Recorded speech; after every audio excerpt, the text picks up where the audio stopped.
Are you curious why countries around the world have different shape? Or how rivers, mountains, or invisible line decide or separates the country where one country ends or another begins? Today, let's talk about what is shape of state, the definition, boundaries, and its type. So, let's go.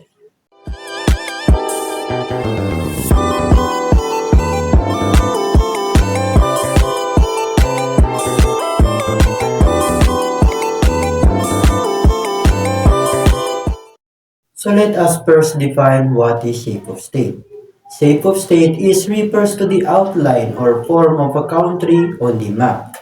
So it shows how the land area or a country is arranged or spread out, which can affect the communication, teleportation, security, and the government control. So we have six types of shape of state. So the first one is compact state. A compact state is a country that looks almost like a circle or a square shape. So because of this shape, all parts of the country are close together, but it makes it easier for the government to travel different places, give services to the people, communicate with region, and protect the whole country. So example of a country that having this shape is the Kenya. So Kenya is example of a compact state because of its shape. So if we look up the map is we will see that Kenya is almost round or square shape. So this shape is means that no part of the country is too far from the center. So because of this shape, the government can easily to travel different areas, communicate with all region, provide services like schools, hospital, and roads more efficiently to that areas and protect the whole country more easily and efficiently. So another example of compact state is the Poland. So Poland is example of compact state because its shape is like a almost square or round. So this shape is helps the government to easily organize or govern the country efficiently. So in short, compact state is a country that is almost round, square shape, but however, just because a country has this shape or it does not automatically make it efficient because good governance and development are still the most important factors in making the country is truly efficient. So the second shape of state is the elongated state. An elongated state is a country that is long and narrow in shape.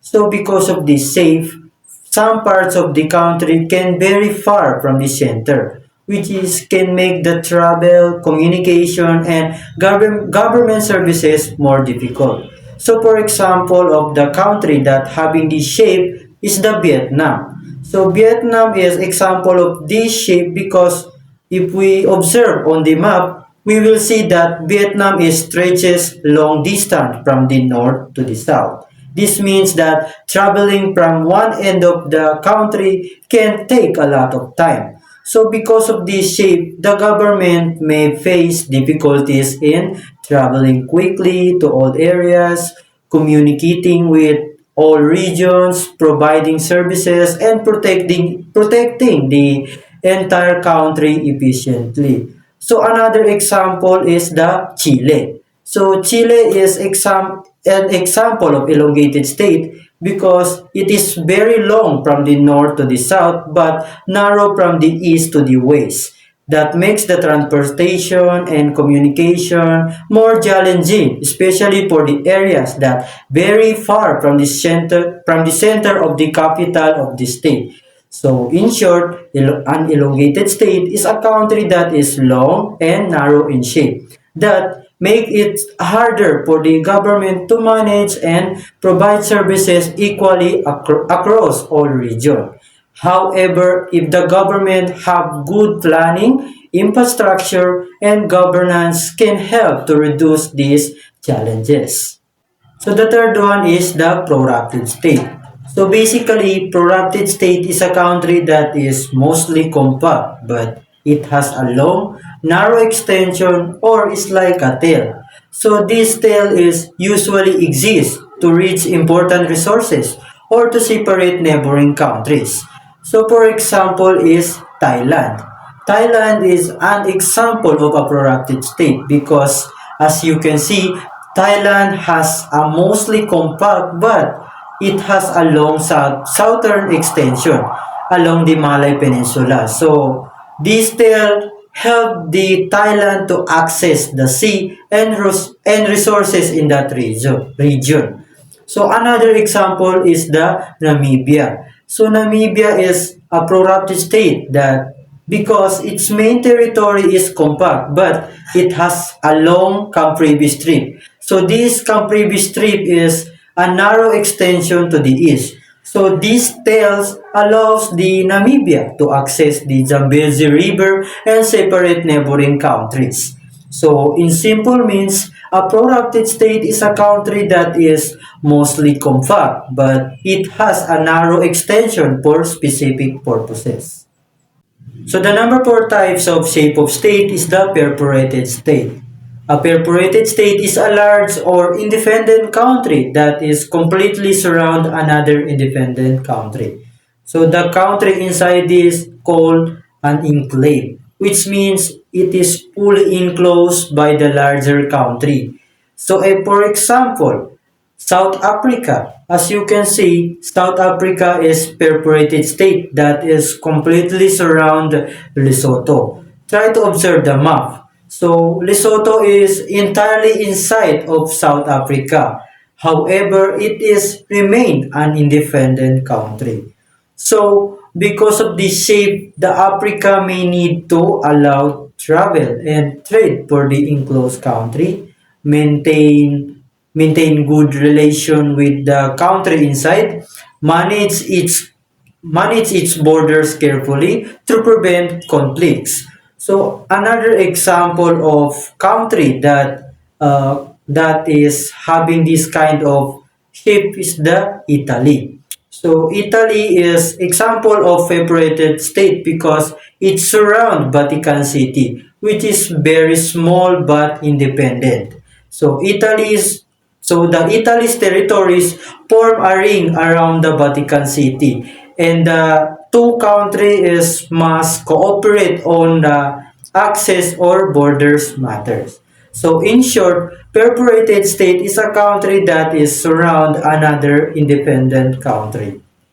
So the number five types of shape of state is the fragmented state. So a fragmented state is a country that is divided into separate pieces which are not connected to each other. So these pieces are often separated by oceans or the other countries. So as a result, the state may face challenges such as slower communication between regions, more difficult transportation, and higher costs for providing services and protection across the region. So, for example, of the country have this is the Indonesia. So, Indonesia is a fragmented state because it is made up of 17,000 plus of island spread across the ocean. So imagine how broken Indonesia country is. So if we look at the map, we can see that is the territory is not one solid piece of land, which can make governing all the island are more challenging. Because of this shape, Indonesia may need to build more ports, airports, and ferries to connect different regions, develop communication system to coordinate between islands, spend more resources to provide services, and protect the all parts of the country. So another example of a country that have this kind of shape is the Malaysia. So Malaysia is also fragmented state because it has two major parts. which is Peninsular Malaysia and East Malaysia on the Borneo Island. So these two areas are separated by the South China Sea. Because of this, the government must ensure transport and governance work smoothly between them. So in simple means, a fragmented state is a country that is broken into separated pieces, and this separation affects the communication, travel, and governing services of that state. So the last one is the landlocked state. So a landlocked state is a country that has no direct access to the sea or ocean. This means the country is completely surrounded by land, and it cannot use ports for shipping goods or travel directly to the sea.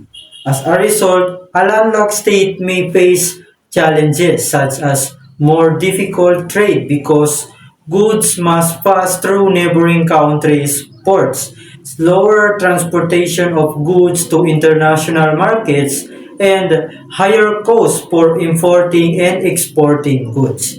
So, for example, is the Uganda. So, Uganda is landlocked state because it is entirely surrounded by other countries, specifically the South Sudan, Kenya, Tanzania, Rwanda, and other countries. So Uganda is cannot directly access to the ocean, which means it is rely on the neighboring countries like Kenya or Tanzania to reach ports for trade. So because of this, Uganda may need to build roads and railways to connect to ports in neighboring countries, develop agreements with neighbors countries to allow goods to pass through their country. So another is spend more resources on transportation to move imports and export.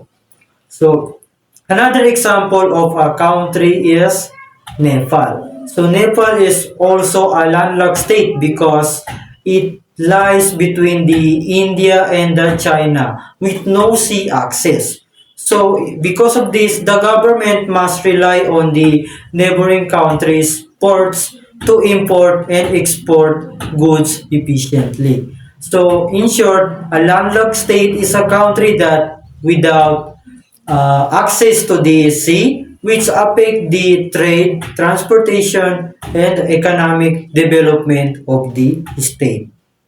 So we have done to discuss the shape of state and its type. So let's proceed to boundaries.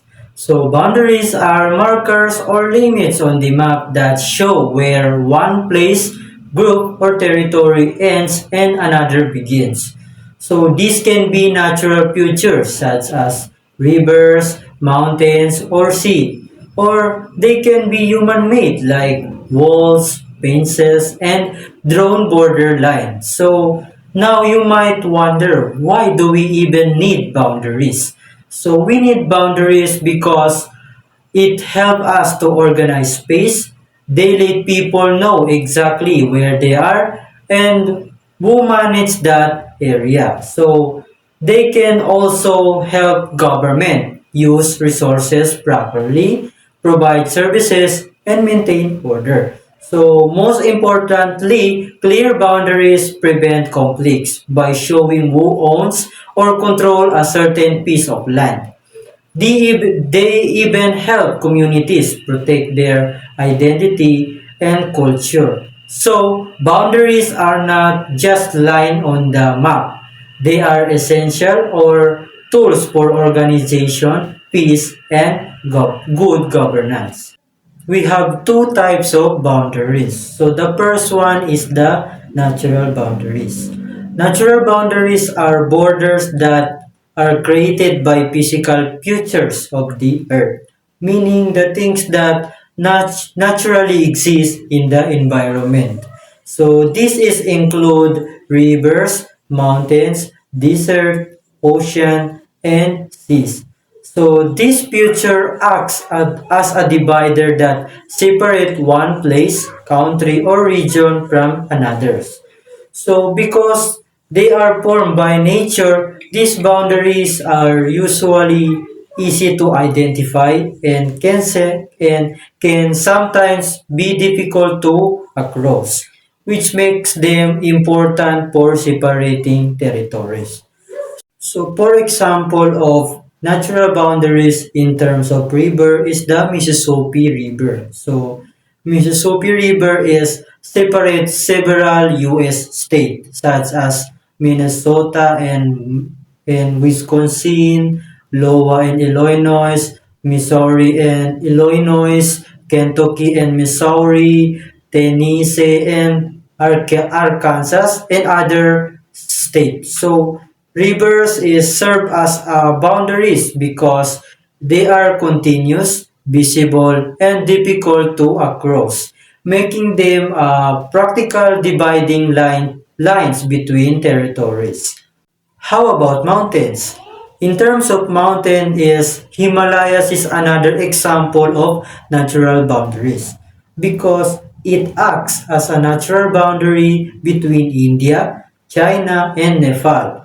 So because these mountains are very tall and steep, it makes harder to cross. Their height, rough slope, and cold weather make it difficult for people to travel or settle there. So another because of this is the mountain naturally separate the countries and mark it as a borders clearly.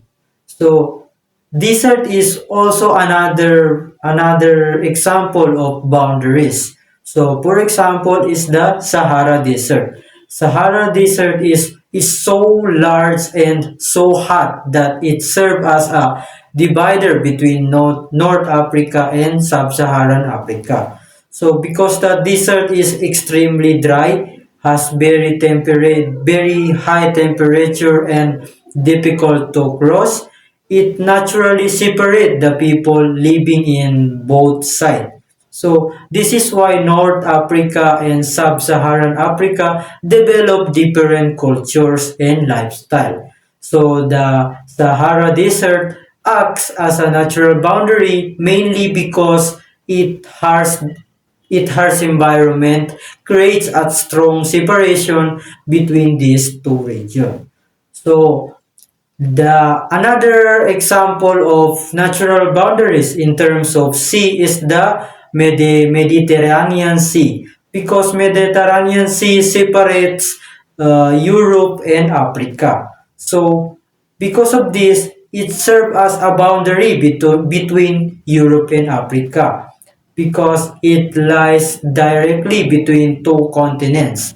So this large body of water create a physical gap that makes travel, movement, and connection more challenging compared to land.